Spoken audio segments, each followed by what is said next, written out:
This video is sponsored by Squarespace. So I'm sure after spending hours online, you've looked around to see if it's possible to take professional photos with an iPhone. And while the haters are going to tell you it's impossible, after doing this session here, I feel otherwise. Let's talk about 3 reasons why you can use your iPhone for professional photos. Reason number 1 is the ability to shoot in RAW. Now, if you're not familiar with RAW photos, this gives you a larger range in your photos to be able to edit, and you can get professional editing looks from your photos. Generally, this is what I'm using as a wedding photographer when I shoot weddings. One of the first things you'll learn is not to shoot in JPEG, but in RAW. The way I like to think about it is it's the same as having all the ingredients for what you want to make versus telling someone to change the flavor of a cake after the cake's already been made. JPEG is your already made cake and RAW is your raw ingredients. Now, if you want to see this in action, check out me taking my professional Fujifilm X-T5 versus an iPhone shooting in RAW. I'm getting almost the exact same look out of these photos,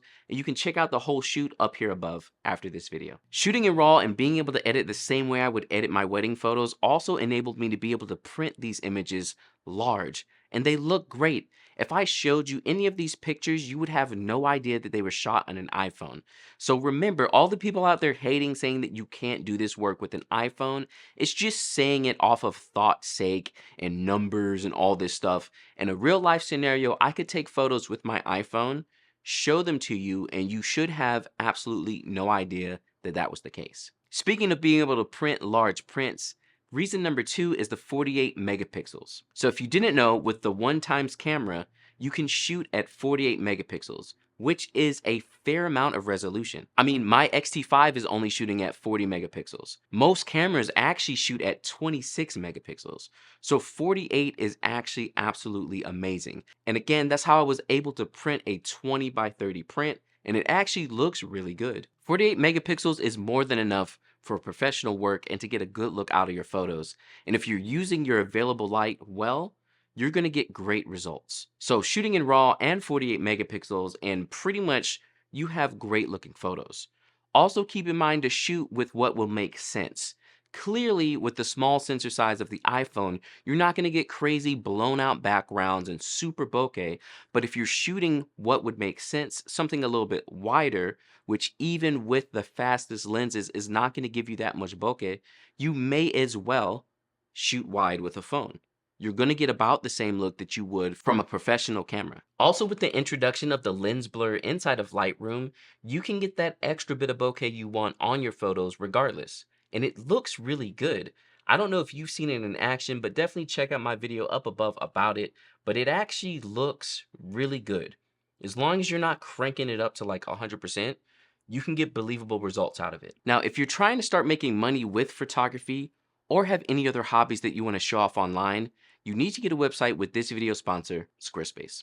Squarespace has kindly sponsored this channel for over 4 years, and I'm absolutely thankful for all the support they give to the channel. If you enjoy my full wedding day videos, it's all thanks to Squarespace and their support of this channel. Squarespace is hands down the easiest way for you to build a website to show off any of your work, even if you're just shooting it with an iPhone. If you want to start up a shop and sell product, you can do that on Squarespace as well. Or if you're making courses or have anything else digital to sell, you can do that on Squarespace also. It's pretty much the one-stop shop for anyone doing anything creative online where you want to show off your work and also get paid for it. Make sure to check out the link in the description below for 10% off of your first website or domain.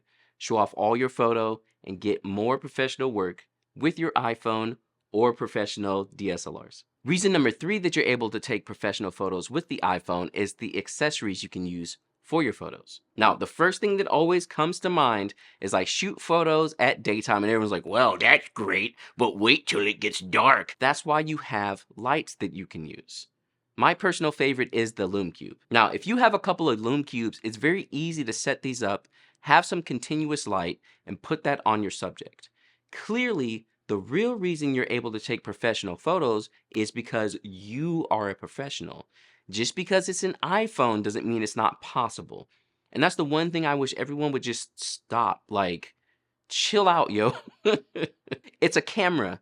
If you are a professional, the photos are professional because you understand light, you understand what you're doing, you understand composition, and you're making great photos, not the camera. With the Lume Cube, you're able to set up all kinds of different continuous lighting and also any other LEDs you might have.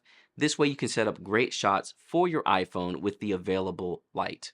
Again, you're not going to go stand in a dark room and take photos. So everyone who wants to comment in the description below saying that, oh, it can't take photos at night, why are you standing in the dark taking photos? I mean, photography is capturing light. Like, you would think you would want the thing lit. That's why LED lights, continuous lights, and flashes exist, because we're not going to stand in the dark. Also, on top of that, if you still want to get the full 48 megapixels but have different focal lengths, you can use additional lenses like the lenses from Moment Lens. The brand new T-series lenses are absolutely amazing.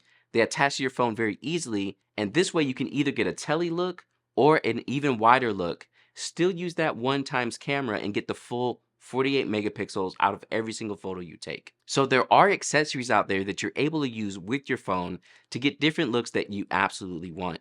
And one thing I'm hoping that starts happening is triggers for flashes. It would be really cool if you're able to trigger flashes with your iPhone. That would take it to a whole nother level. As of right now, you just have to use continuous lighting. And again, one of the real reasons why your photos on an iPhone are going to be professional is because you are a professional. Not anyone can pick up a phone and take amazing photos. All these photographers I hear online are always worried about iPhone photographers taking their work. But at the end of the day, if they're not good at photography naturally, and or they just don't know how to do good work professionally, no, they're not going to take your job. Like, honestly, I would start shooting sessions with an iPhone just because I'm a professional, you know? Like, but Smojo down the street who owns an iPhone is not going to be competition for me. So again, don't hate the camera and the gear. As much as photographers like to complain about people being like, oh, that's a great photo, you must have a great camera. But then yet they want to complain about what camera is taking the photo. It's like, the reason people say that is because that's how we act. If we would stop focusing on the camera so much and more so on the work and how good the work looks in the composition, maybe people who don't understand photography won't say, oh, must be a good camera. How do you feel about using iPhones on professional shoots or professional works? Would you print one of your iPhone photos? Would you take legitimate iPhone photos for a client? Let me know in the comments below. Also, don't forget to check out all my other videos on the iPhone right here. I'll be updating this playlist with iPhone shoots, prints, and so much more information about the iPhone.